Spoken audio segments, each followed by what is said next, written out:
પેઢીમાં રોકાણ કરાવી ફ્લેટ અપાવવાના બહાને કરોડો રૂપિયા પડાવી લેનાર ઠગ બિલ્ડરને ઇકોસેલની ટીમે ઝડપી પાડ્યો છે।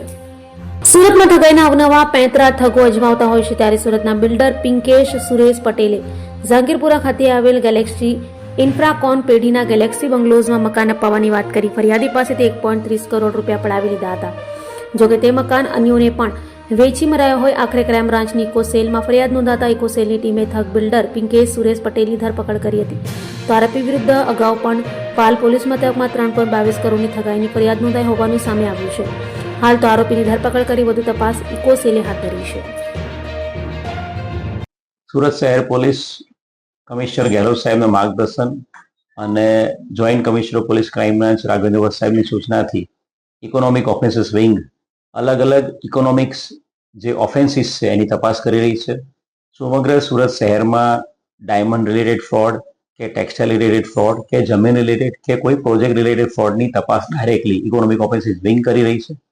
આ ઇકોનોમિક ઓફેન્સીસ વિંગમાં એક ફરિયાદી અમારી પાસે આવેલા હતા અને આ ફરિયાદીએ કુલ મળીને 1,30,00,000 જેટલું રોકાણ એક ગેલેક્સી ઇન્ફ્રાકોન ભાગીદારી પેઢીમાં કર્યું હતું।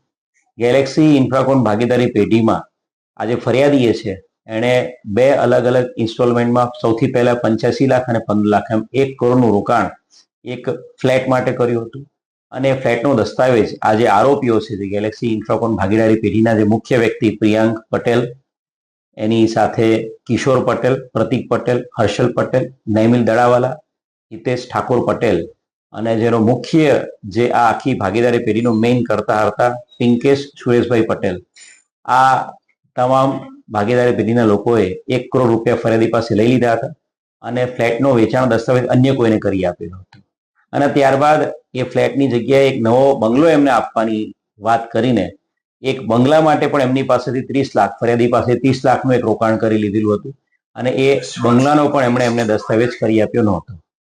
કુલ મળીને 1,30,00,000 રૂપિયા જેટલા ફરિયાદીએ આ ગેલેક્સી ઇન્ફ્રાકોન ભાગીદારી પેઢી જે મુખ્ય આરોપી પિંકેશ પટેલ એના સહભાગીદારોની પાસે ગુમાવ્યા હતા અને બનાવની ગંભીરતાને ધ્યાને રાખીને સમગ્ર તપાસના અંતે ઇકોનોમિક ઓફેન્સીસ વિંગમાં એક ગુનો દાખલ કરવામાં આવ્યો છે અને ગુનાના અનુસંધાને જે મુખ્ય આરોપી છે પિંકેશ સુરેશ પટેલ એની ધરપકડ કરવામાં આવી છે। આરોપી હાલ રિમાન્ડ ઉપર છે। અન્ય આરોપીની હાલ શોધખોળ અને તપાસ તજવીજ ચાલુ છે। આરોપી પિંકેશ પટેલ છે એનો ગુનાહિત ઇતિહાસ પણ છે।